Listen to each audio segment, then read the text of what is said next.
Salut gang et bienvenue à tous dans cette vidéo, courte vidéo, mais spéciale. Et bien bonjour à tous, j'espère que vous allez bien. Moi bof, ça dépend le moral, il est pas trop là les lundis, hein. On connaît ça. Mais bref, aujourd'hui, ça fait toujours plaisir de parler d'automobile. Moi vous savez, ça atteint mon cœur. Et donc aujourd'hui, Toyota, jeudi à 21 h, nous a annoncé sa toute nouvelle GR Corolla. Oui, une Corolla version plus sportive un peu, car oui, au Canada, nous pouvons goûter à la fameuse GR Yaris. Nous avons actuellement la GR Supra, mais GR Corolla, boîte manuelle, 300 chevaux, prêt à rivaliser avec la Type R. Alors, on va voir ça, les amis, ensemble. En plus, je vous laisse après avec la galerie d'images de la GR Corolla qui ont fait Toyota. Et elle donne envie, hein, honnêtement. J'ai des amis qui étaient waouh, on va peut-être laisser tomber ma WRX. Bref, fait que au début, je me disais, ah ouais, ça va être une Corolla, tu vois, comme on voit d'habitude. Non, celle-ci, ça va être la version hatchback de la Corolla. Et puis, elle semble assez puissante avec le fameux 3 cylindres utilisé de la Yaris qui est bloquée à 268 chevaux, je me rappelle bien. Mais celle-ci, elle va pas être bloquée, elle va pas atteindre les 300 chevaux. Donc c'est assez impressionnant pour une petite hatchback. Et en plus, la fameuse fiabilité de Toyota, donc ça risque d'être un véhicule vraiment intéressant. Je crois qu'il y aura même les 4 roues motrices en plus. Donc honnêtement, je pense qu'il y aura beaucoup d'engouement et je suis sûr que on pourrait dire que c'est un spot en guillemets, mais laissez-moi vous dire que ça va devenir comme des Blu-ray SST, il y en aura partout sur la province. Toujours sur le site du guide de l'auto, et c'est vrai, la GR86 que j'avais sapé, donc que j'ai spoté il n'y a pas si longtemps sur le boulevard. Donc vous connaissez tous dans mon coin, dans mon secteur en fait plutôt. Et donc ça fait plaisir d'en avoir une, mais figurez-vous que ça va être très vite plus un spot, on va en voir partout. Bref, donc concurrent de la Honda Civic Type-R et de la Volkswagen Golf R. Moi personnellement je suis très Type-R, pour ceux qui le savent très bien. Donc 300 chevaux à 6000 tours minute et un coup de 273 livres-pieds de 3000 à 5500 tours minute. Un petit moteur, un turbo compressé de 1.6 litres en plus.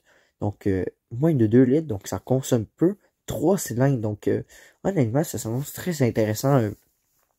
Donc nous avons une petite sportive, consomme beaucoup moins, peu d'essence en fait, comparé à certaines sportives, et donc qui s'annonce très intéressant. Donc en plus, le boîte manuel inclus pour les puristes. Donc moi, j'aimerais bien chauffer manuel. Malheureusement, j'ai pris mes cours en automatique parce que c'était juste ça qui restait. Donc rappelez-vous que la sous-compact GR Yaris vendue ailleurs dans le monde exploite le même moteur, mais limité à 268 chevaux. Et ben voilà, je vous l'avais dit. Donc ici, nous avons même une petite vidéo, on pourrait les voir après, là, si vous voulez. Donc, l'unique système d'échappement triple est conçu pour limiter la contre-pression, maximisant ainsi la puissance. Celle-ci est répartie aux 4 roues via le système de rouage intégral de chez R4, dérivé des courses de rallye réglables selon des ratios de 60, 40, bref. Aucune boîte automatique ne figure au menu. Oh, c'est que manuel, hein. Donc, en fait, c'est pas donné à tout le monde parce que, aujourd'hui, tous ceux qui prennent leur cours, faut qu'ils apprennent à conduire manuel, en fait, un peu comme la Type R. C'est pour ça qu'on peut pas en voir partout, parce que c'est uniquement manuel. Donc là, ça, les puristes vont être très très très contents d'avoir leur voiture. Donc mes collègues, eux qui chauffent manuel, eux sont... Donc si le châssis de la Toyota GR Corolla 2023 se voit renforcer, le centre de gravité légèrement abaissé, des prises d'air fonctionnelles sont ajoutées des éléments aérodynamiques. Bon, et ainsi... même la série d'aide à la conduite Toyota Safety Sense 3.0, la plus récente et complète en plus, rehaussée au supérieur à la sécurité. Donc ça, c'est très très très intéressant. Honnêtement, c'est ça. Ça, c'est très très très intéressant, comme je disais. Et donc, quant aux freins, ils emploient des disques de 355 mm et des étriers de 4 à 4 pistons à l'avant. Donc, il existe deux versions. Les changements esthétiques à la Toyota GR Corolla 2023 vont plus loin que la nouvelle calandre imposante et la refonte des pare-chocs. Deux versions sont annoncées, Core et édition circuit. Donc, la première arrivera plus tard cette année en blanc, noir ou rouge, supersonique, arborant un aileron arrière et des jupes latérales étampées de l'inscription GR4 et des énergies. Donc, à l'intérieur, des sièges sports en tissu sont nés de l'emblème GR. Et le nouveau système multimédia de Toyota propulse l'écran central de 8 pouces assorti d'un tableau de bord numérique de 12.3 pouces.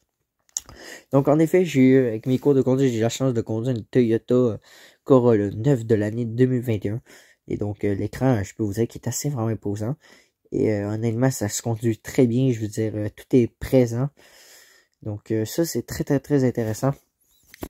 Donc pour l'édition circuit, donc c'est à quantité limitée et pour une seule année modèle. Donc préparez-vous à être présent sur les sites des minuit du soir hein, pour vous préparer à acheter. Donc ici, ces chaises sport sont recouverts de cuir synthétique et de suède, en plus d'aborder des accents rouges, tandis que le pommeau de levier de vitesse est signé par nul autre que le président de Toyota, Akio Toyoda, alias Morrison. Assemblé à la main dans la même usine que la JR Yaris à Motomachi au Japon, berceau des légendes comme la Toyota Supra A80 et la Lexus LFA, Toyota GR Corolla 2023 sont en vente au cours d'année et son prix sera annoncé d'ici là. Pour une première impression, c'est très convaincant. Mais en effet, je vous ai des photos très lifestyle. Je nous montre un peu la Toyota. On va aller voir la vidéo.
Donc voilà, honnêtement, c'est vraiment très très très convaincant. Mettons que oui, j'hésiterais peut-être pas à l'acheter, mais honnêtement, je suis plus vraiment sélectif par écouter les gars Honda hein, qui a eu dessus. Euh, mais moi, ma conclusion sur ce véhicule-là, ben, honnêtement, j'ai bien hâte de voir ça parce que c'est clair. On connaît tout le monde, là, les jeunes et tout, vont se l'acheter, ils vont tout de suite modifier. Donc honnêtement, ça va être super cool là, en termes de car spotting et de circuit et tout. Moi, je trouve ça hyper intéressant. Moi, ce que j'aime beaucoup, c'est parce que il offre un des meilleurs systèmes multimédia du moment de chez Toyota.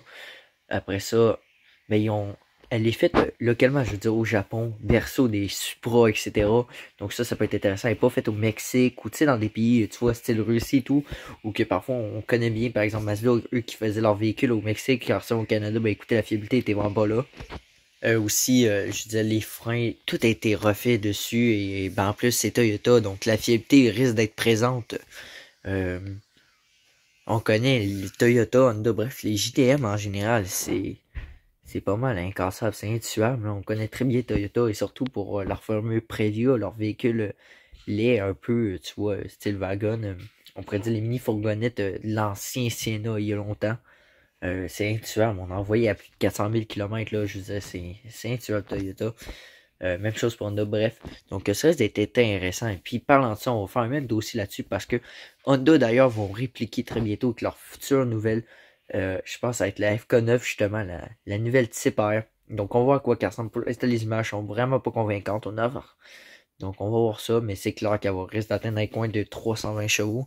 J'ai hâte de voir ça comme Honda doit prendre cette claque là parce qu'honnêtement, c'est une grosse claque que Honda va recevoir, ainsi que peut-être Golf. Donc peut-être que Volkswagen et Honda vont répliquer là-dessus, qui c'est d'autres compagnies style Hyundai pour leur Veloster N, qui vont peut-être la pousser à 300 chevaux, on sait pas, parce que c'est ça l'important dans l'automobile, c'est ça qui est le fun, parce que les compagnies se concurrencent, et s'il n'y aurait pas eu de concurrence, ben rien n'aurait été comme aujourd'hui, tu vois. Une compagnie, ben il va se créer, oh, moi je m'en faire un tel modèle assis, ça, ok, génial. Mais tu sais, plus qu'il y a de la concurrence, par exemple, Lambo, Ferrari, c'est la concurrence. L'un pousse un modèle 800 chevaux, mais l'autre aussi doit faire pareil, mais en réinventant ses affaires. Mais tout ça pour obtenir des meilleures ventes. Donc, moi, je trouve ça intéressant. Dites-moi là, qu'est-ce que vous avez pensé? Il y aura une autre actualité automobile au courant de la semaine parce que, oui, Il y a une nouvelle McLaren version 10 modèle limité au Canada pour l'anniversaire des McLaren au Canada. Après ça, Honda d'ailleurs vient de présenter leur nouveau HRV. On va parler aussi de dossier VUS dont la vidéo est prévue très bientôt. Vous allez voir, il y a pas mal d'informations assez cool à voir. Donc à très bientôt les amis. N'hésitez pas à bien entendu vous abonner pour rater l'actualité automobile. Bien entendu de partager les vidéos. Ça monte tranquillement, écoutez, mais c'est ça, c'est une petite chaîne. Puis on a du fun. Puis écoutez, n'hésitez surtout pas à commenter. Hein, c'est vraiment le fun de voir la vie des gens. Donc à très bientôt, c'était Alex. À plus. Ciao.